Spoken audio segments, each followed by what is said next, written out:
ముందుగా మంగళగిరి నియోజకవర్గ ప్రజలందరికీ కూడా నా నమస్కారాలు తెలియజేసుకుంటా ఉన్నా. 2014 నుండి 2019 వరకు, 2019 నుంచి ఇప్పటి వరకు 2 సార్లు నన్ను శాసనసభ్యుడిగా ఎన్నుకున్నందుకు నేను వాళ్ళకి జీవితాంతం రుణపడి ఉంటానని చెప్పి తెలియజేసుకుంటా ఉన్నా.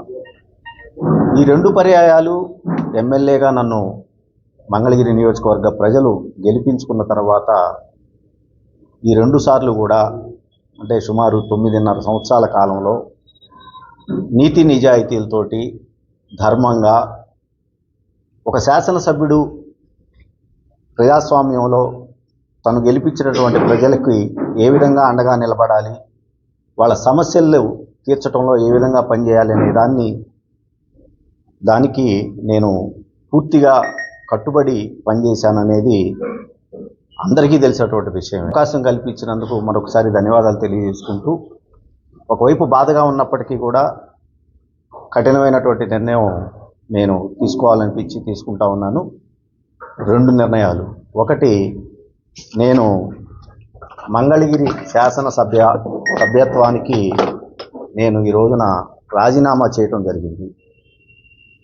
రాజీనామా ప్రతిని స్పీకర్ గారి ఫార్మాట్లో తీసుకొని వెళ్ళి దాన్ని స్పీకర్ గారికి అందజేయటానికి శాసనసభకు వెళ్ళటం జరిగింది. గౌరవ స్పీకర్ గారు అందుబాటులో లేకపోవటం వల్ల ఆయన ఓఎస్డీ గారికి నా లేఖను అందించి నా రాజీనామాని ఆమోదించమని చెప్పేసి కోరటం జరిగింది. రెండవది, నేను 1995వ సంవత్సరం నుంచి రాజకీయాల్లో అగ్రెసివ్గా పనిచేసుకుంటూ వచ్చా. మాది పెదకాకాని గ్రామం, పెదకాకాని మండలం, పొన్నూరు నియోజకవర్గం ప్రస్తుతం. ఆ రోజు నుంచి కాంగ్రెస్ పార్టీలో రాజశేఖర రెడ్డి గారి దగ్గర పనిచేస్తూ 2004లో సత్తెనపల్లి కాంగ్రెస్ సీట్ను ఆశించి భంగపడి, తిరిగి 2009లో పెదకూరపాడు సీట్ను ఆశించి మళ్ళా భంగపడి, అయినా కూడా రాజశేఖర రెడ్డి గారిని కానీ ఆ రోజుల్లో కాంగ్రెస్ పార్టీని కానీ వదలకుండా పనిచేసినటువంటి సంగతి చాలామందికి తెలుసు. రాజశేఖర రెడ్డి గారి మరణానంతరం జగన్మోహన్ రెడ్డి గారు పార్టీ పెట్టడం, ఆ పార్టీలోకి నేను కూడా జగన్మోహన్ రెడ్డి గారు ఆహ్వానించిన మేరకు వెళ్ళటం జరిగింది. జగన్మోహన్ రెడ్డి గారు నాకు 2 సార్లు మరి శాసనసభ్యుడిగా అవకాశం కల్పించినందుకు ఆయనకు ధన్యవాదాలు తెలియజేసుకుంటా ఉన్నా. అయితే నా యొక్క వ్యక్తిగత కారణాల వల్ల ఈ రోజున నేను వైఎస్ఆర్ కాంగ్రెస్ పార్టీకి కూడా రాజీనామా చేస్తూ ఉన్నా.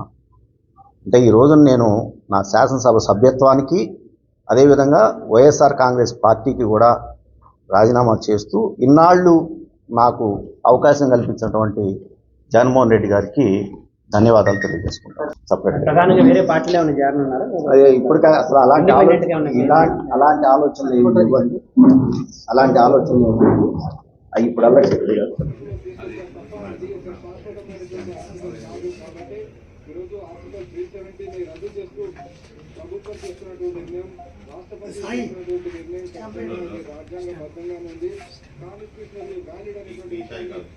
కాదు. స్పష్టమైనటువంటి తీర్పు చెప్పడంతో ఇక ఈ అంశానికి స్థిరపడిన చెప్పాలి. అనేక రాజకీయ పార్టీలు ఈ అంశాన్ని వివాదం చేస్తున్నాయి. గత 70 ఏళ్లుగా ఆధారం చేసుకొని పాకిస్తాన్ కశ్మీర్లో రావణ కాశ్మీర్ తగిలిస్తుంది. టెంపరీ అరేంజ్మెంట్ గానే భారతదేశంలో జమ్మూ కాశ్మీర్ను సంపూర్ణంగా విలీనం చేసేటువంటి ప్రక్రియ. Please subscribe Citizen Voice and like and share please.